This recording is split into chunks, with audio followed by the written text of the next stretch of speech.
Ya bakunzi bacu turabaramukije mu izina ry'umwami wacu Yesu Kristo. Amahoro y'Imana abe muri mwe. Tubaha ikaze ku muyoboro Ijambo rya Imana TV, umuyoboro w'ivugabutumwa rihamagarira abantu kujya kuri Yesu Kristo. Tuguha ikaze rero, wowe usanzweho Imana iguhe umugisha, wowe ugeze kuri uyu muyoboro uri mushya nawe tuguha ikaze. Ukande subscribe cyangwa se wiyandikishe ibara ry'umukara uza kubona ukinjira kuri uyu muyoboro, kugira ngo ujye ubasha gukurikirana ibiganiro byacu. Kandi turagusaba inkunga mu buryo bw'ivugabutumwa, udufashe ibiganiro bijye bigera ku bantu benshi, ukomeze gufasha abantu b'Imana mu buryo bw'ijambo ry'Imana. Uko bisanzwe amazina yitwa Emmanuel Nzabonimana. Ndagira ngo dutangire uyu mwanya dusenga Imana.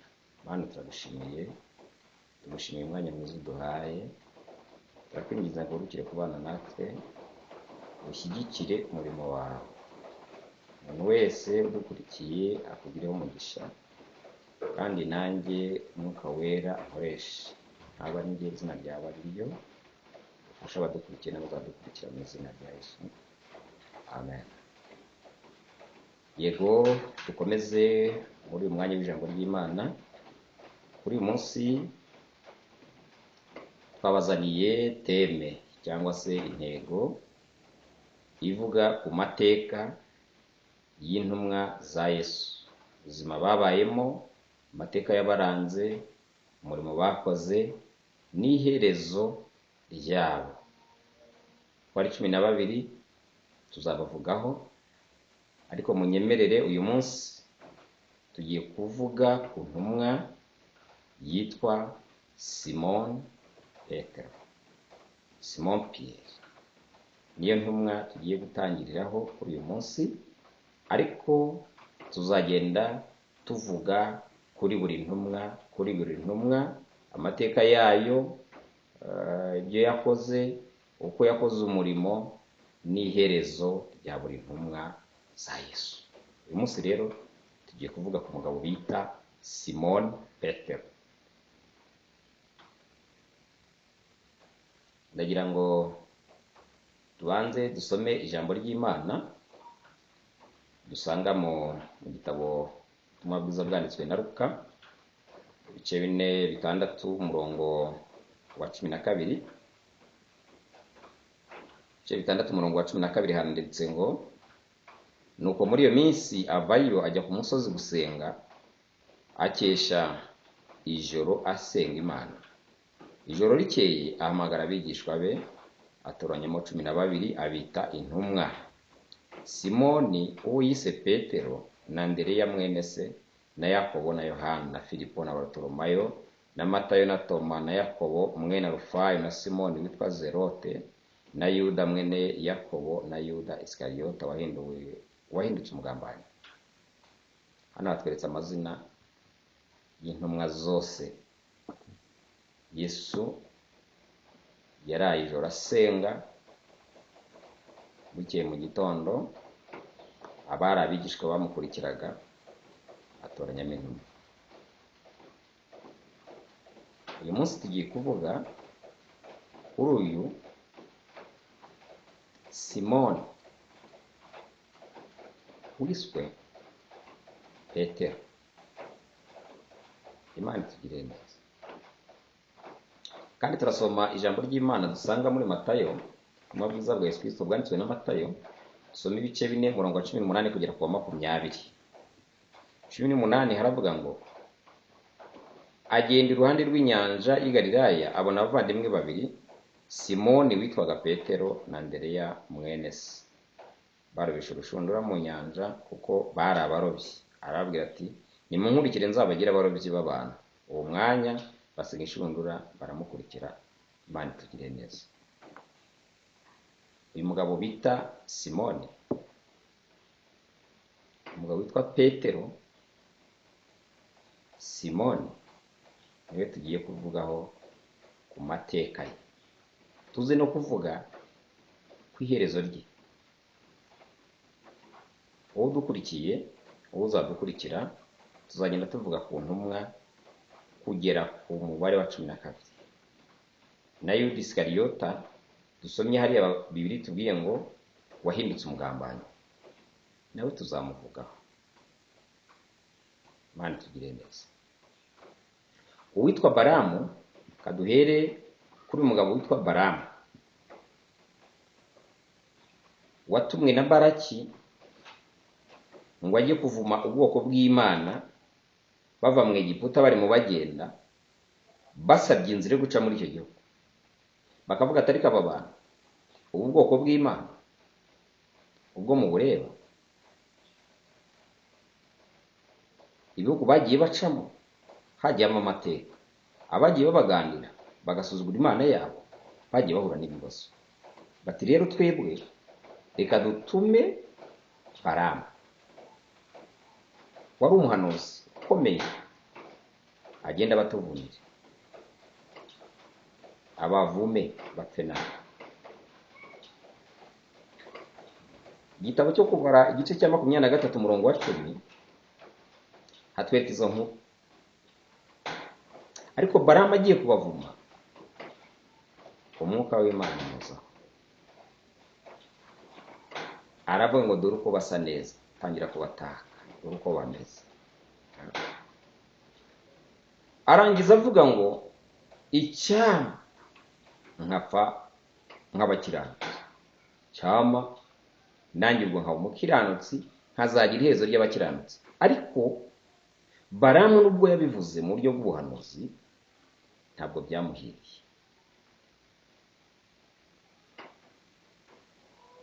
Ntibyamubujije gufata indogobe. Indogobe yabona marayika gahagarara akayikubita bugira gatatu, indogobe ikavuga. Inzira ye yakomeje kugenda.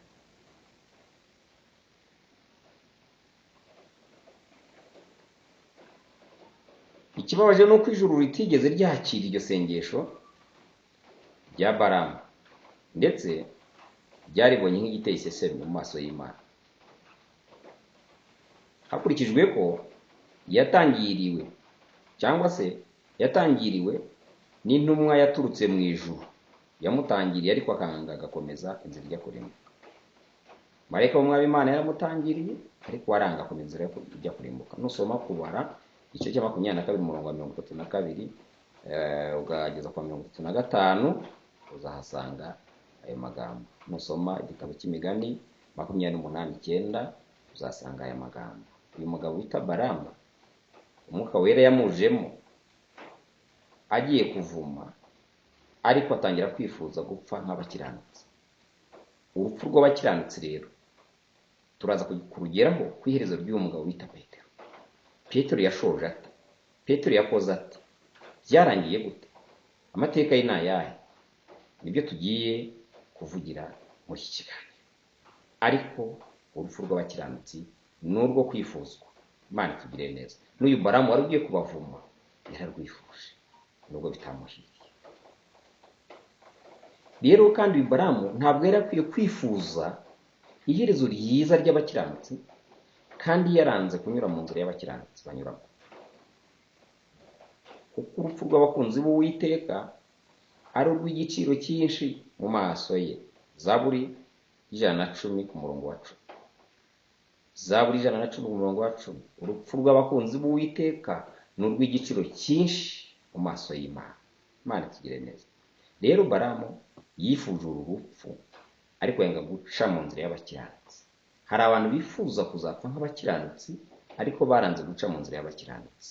Ndagira ngo babwire ngo niba wifuza imigisha y'abakiranutsi, nyine jya mu nzira y'abakiranutsi. Niba wifuza urupfu rw'abakiranutsi, jya mu nzira y'abakiranutsi, utamera nka Balamu wabyifuzaga kandi ari mu nzira ijya Gehinomu, ijya kurimbuka. Imana tugire neza. Uyu mugabo wita Petero rero yakoze ibintu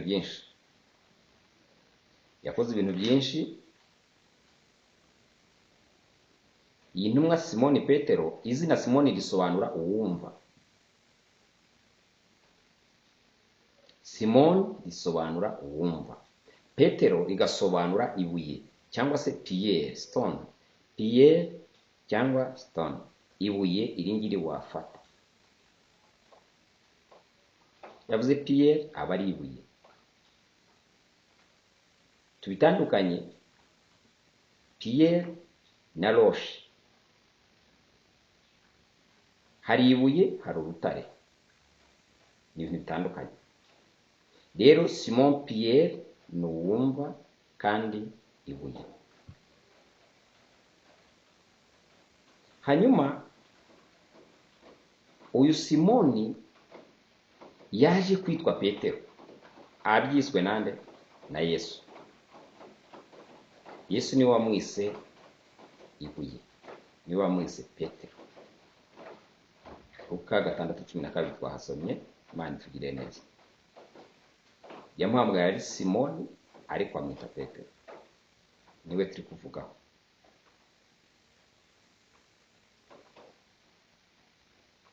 Uyu Simoni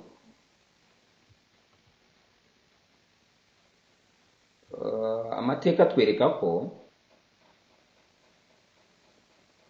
uyu Simoni Petero, uwo bita Yohana na Yakobo, bari abantu batatu b'inkoramutima za Yesu, ariko turi kuvuga ku muntu bita Simon Pierre.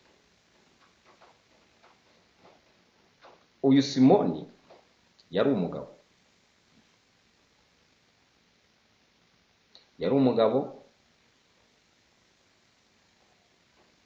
kuko Bibiliya itwereka ko Yesu yakijije nyirabukwe wa Petero indwara yari amaranye igihe, amukiza ku munsi w'isabato. Usomye Luka 4:38. Petero rero yari umuntu wubatse urugo, ariko ari umurobyi.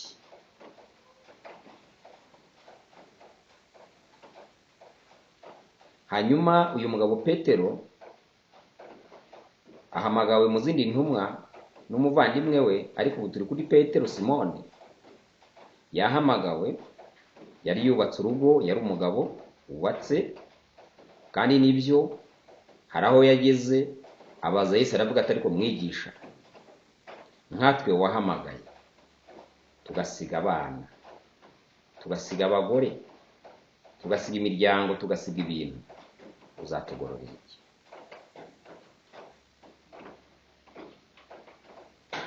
Imana itugire neza. Hari abantu Imana yahamagaye basiga byose, ariko Yesu yabaye igisubizo cyiza. Arabwira ati abasize byose bwo kunkurikira bazakwirwa inshuro nyinshi, inshuro 100, kandi bazahabwa n'ubugingo buhoraho. Uyu mugabo Petero hari abigisha ko yaba yarabaye papa, ariko ntabwo ari byo. Ko Petero amateka agaragaza ko yashoje urugendo rwe muri 67 mu kinyejana cya mbere, kandi abapapa batangiye kubaho mu kinyejana cya 4 n'icya 5. Petero intumwa ya Yesu rero ntabwo yigeze aba papa. Cyakora yakoze uyu murimo, aba umwepiskopi, akora irivugabutumwa, avuga umurimo mu byinshi tugiye kureba, ariko ntiyabaye papa. Imana itugire neza. Hari abandi bavuga ko ikindi twavuga kuri Simon Petero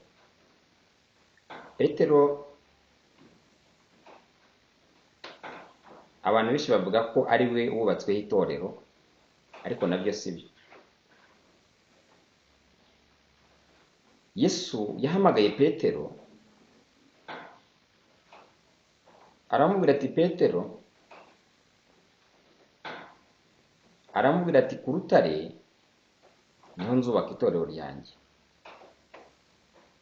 Mu yandi magambo, Yesu yahishuriye Petero uburyo itorero azaryubakamo. Yaramuhamagaye aramubwira ati Simoni Petero, ku rutare niho nzubaka itorero ryanjye. Bibiliya y'Ikigiriki y'umwimerere igaragaza ko harimo amagambo abiri atandukanye. Iri zina Yesu yise Simoni rya Piyeri mu Kigiriki ni Petros.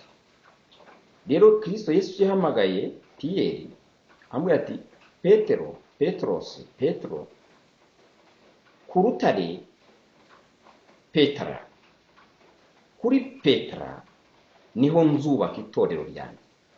Kandi ashyiraho ikintu gikomeye, aravuga ati kuri aho ngaho n'amarembo y'ikuzimu ntazarishobora.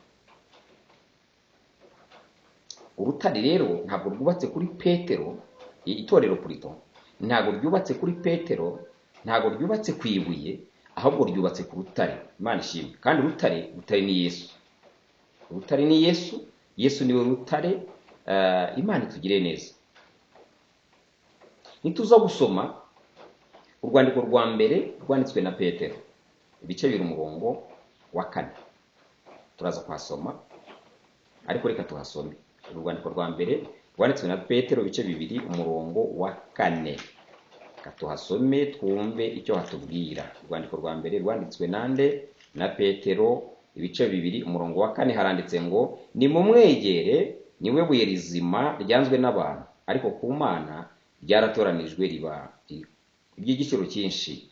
Namwe mwubakwe nk'amabuye mazima, kugira ngo mube inzu y'umwuka n'ubwoko bw'abatambyi bwera bwo gutamba ibitambo by'umwuka bishimwa n'Imana ku bwa Yesu Kristo. Imana itugire neza. Nimumwegere, uwo ni Yesu yavugaga, niwe buye rizima ryanzwe n'abantu, ariko ku Mana ryaratoranijwe iby'igiciro cyinshi. Petero agiye gusoza umurimo we, yandikiye abantu aravuga ati hatazabaho kunyuranya no gucengacenga no kugoreka ibintu. Aravuga ati abantu batazitiranya ko ngiwe Petero ari njye wubatsweho itorero. Ahita gutanga umurongo aravuga ati nimwegere uwo Yesu, niwe buye rizima, naho ngiwe Petero ndi ibuye rirangira. Igihe cyanjye kigiye kugera ngende, ndi ibuye risanzwe, ariko ku rutare iryo buye ryanzwe n'abubatsi. Abo banyamadini nibo bari abubatsi b'idini icyo gihe, ariko Yesu aje ntibamwemera, ahubwo baramubamba, baramugambanira, bateza ikibazo mu bakristo kugira ngo batamukurikira. Petero rero agiye kurangiza umurimo, yanditse ijambo tubonye mu rwandiko rwa mbere rwa Petero, ibice biri umurongo wa 4, avuga ati nyamuna bene data nshuti bavandimwe, nimumwegere uwo Yesu, niwe buye rizima ryanzwe n'abubatsi, ariko ku Mana ryaratoranijwe ihinduka ry'igiciro cyinshi. Imana itugiriye neza. Petero rero ntabwo ari yubatsweho itorero, ahubwo itorero ryubatswe ku rutare.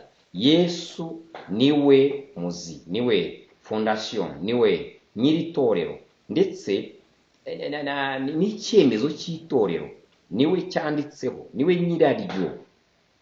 Amaze kurikwa amaraso y'igiciro yabereye ku musaraba, iri torero ni irya Kristo. Imana ishimwe.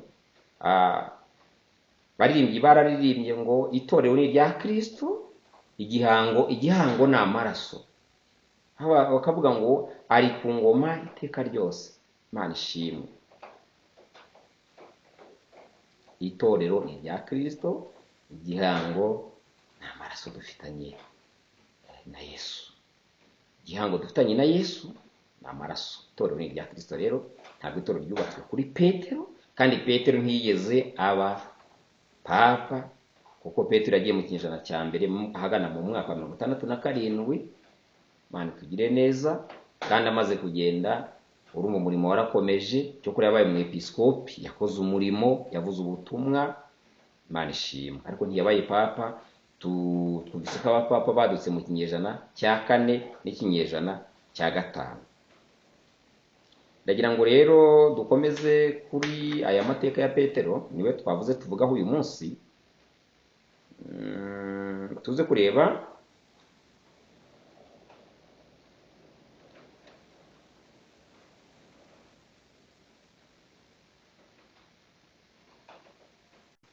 hari ikintu cyangwa se hari ibintu bitatu by'ingenzi by'umwihariko ku itorero rya Kristo.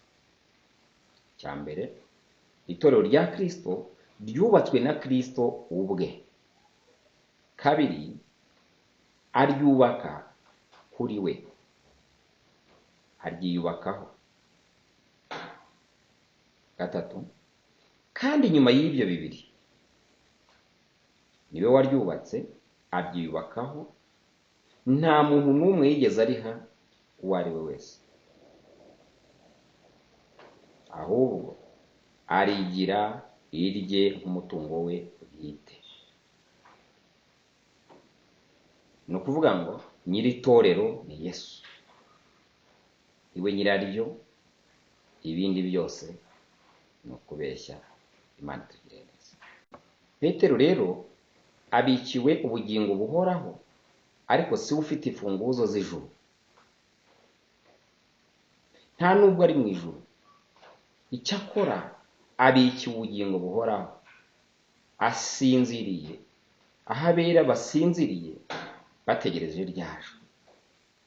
ryajwi rya Kristo Yesu azahagarara ku bice agahamagara itorero. Bibiliya itubwira ko abapfuye bizera aribo bazumva ijwi bwa mbere, aribo bazumva impanda ya Kristo, aribo bazumvira ijwi bakava mu bituro bagasanganira umwami ku bicu. Petero ari muri uwo mugabane ategereje ibyasezeranijwe. Imana itugirire neza. Tugeze ku maherezo y'intumwa Petero. Petero yishwe n'Abaroma ahagana mu mwaka wa 67. Yapfuye abambwe acuritse, kuko bamusabye kumubamba nka shebuja, ariko aravuga ati ntibibaho, biragatsindwa, ntabwo nabambwa nka databuja, njyewe ni mumbambe muncuritse. Birabatangaza, baravuga ati umuntu wisabira gutya nk'ikimenyetso cy'uko urupfu yaruciye amazi, urupfu ntacyo rutwaye kumubamba. Cyo kuravuga ati ntimumbambe nka databuja, ngiye mu mbambe umugaragu. Bamubamba bamucuritse mu mwaka wa 67. Imana tugirire neza. Mbere y'uko apfa, Petero yongeye kwibuka icyaha gikomeye yakoze yihakana umwami we imbere y'abanzi b'umusaraba. Yongera gusaba imbabazi, aravuga ati data umbabarire ko nakwihakanye cya gihe bagiye kukubamba, ariko wakira ubugingo bwanjye. Imyaka yarishize igera kuri 30 n'ingahe, Petero ntabwo yari yarakiye imbabazi, ariko Yesu yari yaramubabariye. Satani ajya akangisha abantu b'Imana rero, akabakangisha bageze mu minsi yabo ya nyuma, akabazanira ibyahise, nyamara barabyihannye, barababariwe. Ariko kandi ni nacyo gihe cyiza cyo kongera kubwira Imana ngo nyizana bya bindi, mbabarire na bya bindi. Imana itugire neza.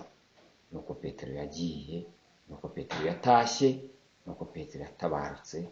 Imana ishimwe. Turagira ngo dusenge Imana. Aya ni amateka ya Petero. Simoni Petero intumwa ya Yesu. Ubutaha tuzabagezaho amateka ya Andereya. Uzadukurikire, tuzabagezaho amateka y'intumwa za Yesu zose kwa 12. Imana tubamishe. Imana turagushimiye, tugushimiye kuri Imana nziza wahamagaye izi ntumwa, kandi wakomeje umurimo wo guhamagara mu buryo butandukanye. Uko wahamagaye n'ubu uracyahamagara, kandi Petero umuhamagara wamukoresheje iby'ubutwari. Igihe cye kigeze yemera kubambwa acuritswe, yanga ko yabambwa nka shebuja mukuru yubaha, kandi yongera kwihana, yibutse icyaha yakoze cyo kwihakana umwami Yesu imbere y'abanzi b'umusaraba. Izi mbaraga zabaye muri Petero, izi mbaraga zakoreye muri Petero, turazikeneye muri iyi minsi kugira ngo zifashe abantu uyu murimo, abantu beye kukwihakana kandi bagira iherezo ryiza. uru rupfu rw'abakiranutsi abantu benshi bararwifuza, nyamara bakanga guca mu nzira y'abakiranutsi. Dusaba umuntu wese udukurikiye uzifuza urupfu rw'abakiranutsi kugira ngo mwami umuhe imbaraga zimushoboza guca mu nzira y'abakiranutsi. Izina ry'Uwiteka nirishimwe kubwa Yesu Kristo umwami wacu.